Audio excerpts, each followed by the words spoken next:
कोपरा सभाच्या निमित्तानं आम्ही महाविकास आघाडीचे कार्यकर्ते आपल्या समोर आलेले आहोत।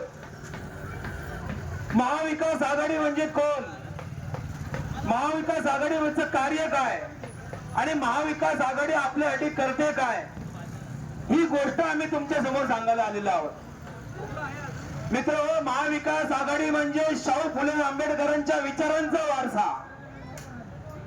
महाविकास आघाडी म्हणजे गोरगरिबांच्या हाकेला धावणाऱ्या कार्यकर्त्यांचा वारसा।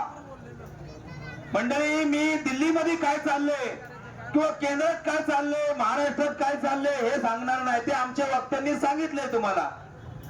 आजपर्यंत प्रत्येक वक्त्यांनी आज या सभेमध्ये सगळ्या गोष्टींचा उहापोह तुमच्या समोर केलाय, पण मी माझ्या घरात आणि माझ्या गल्लीत काय चालतंय हे बघणारा कार्यकर्ता आहे।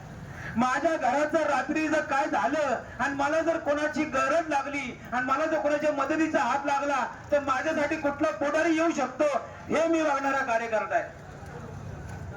मित्रांनो, आपल्या महाविकास आघाडीच्या या उमेदवारानं गोरगरिबांसाठी काय नाही केलं म्हणून तुम्हाला सांगू।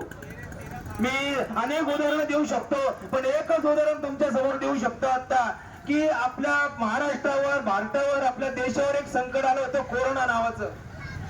मित्रांनो, मी डोळ्यांनी बघितलंय या महाविकास आघाडीच्या आपल्या रवींद्र भाऊ धंगेकर या उमेदवारानं कोरोनामध्ये डॉक्टर प्रत्येक पेशंटला रेमडेसिवीर नावाचं इंजेक्शन आणायला लावायची। जावेद भाई, रेमडेसिवीरची किंमत त्यावेळेस 6,000 रुपये किंमत होती एका इंजेक्शनची।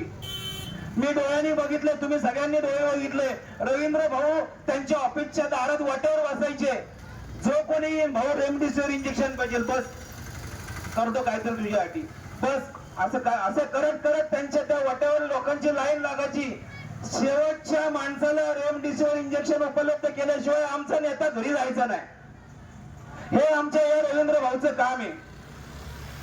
अहो, रवींद्र भाऊ आणि महाविकास आघाडीने कुठल्याही जाती धर्माचा कधी विचार केला नाही। मित्रांनो, महाविकास आघाडीचा कार्यकर्ता आज शाहू फुले आंबेडकरांच्या विचाराचा कार्यकर्ता आहे। तो कधी जाती धर्माचा विचार करत नाही, त्याला फक्त नागरिकांची आणि आपल्या जवळच्या लोकांची मदत करायची असते। आज आमचे जावेद भाई आहेत, जावेद भाईंचं कौतुक करण्यासारखं या ठिकाणी आज कोरोनाच्या काळामध्ये इतके आपले भाऊ पण या कोरोनाच्या बळी पडले, या रोगाला बळी पडले। जवळचा माणूस, रक्ताचा माणूस त्या पेशंटला हात लावायचा नाही, पण आमचा जावेद भाई त्या पेशंटचा भाऊ म्हणून अंत्यविधी करायचा। त्या जावेद भाईने कधी कुठली जात बघितलं नाही, कुठला धर्म बघितलं नाही। मित्रांनो, आज आपण हे कळकळून आम्ही तुम्हाला सांगतोय की आज आपल्या घरामधलं लहान पोरगं हे मतदानाचा अधिकारी होतो, त्याच्या आयुष्यातलं पहिलं मत तो द्यायला जातो। कोणीतरी त्याला सोम्या गोम्या त्याच्या खांद्यावर हात टाकून त्याच्या खिशात 500 नोट टाकतो आणि म्हणतो कर या नेत्याला मतदान। पण मित्रांनो, तीच वेळ असती आपल्या राष्ट्राचं आणि आपल्या परिसराचं उज्ज्वल भविष्य ठरवण्याची। आज आपल्या एका मतामुळे आपले 5 वर्ष वाया जातात। एक चूक आपल्याला किती भोगावी लागती, 5 वर्ष फार मोठा काळ आहे साहेब। मित्रांनो, मी तुम्हाला विनंती करतो की आज आपला हा नेता आहे, हा गोरगरिबांचा नेता आहे। रवींद्र भाऊ धंगेकर म्हणजे गोरगरिबांचा, सामान्य माणसांचा नेता आहे।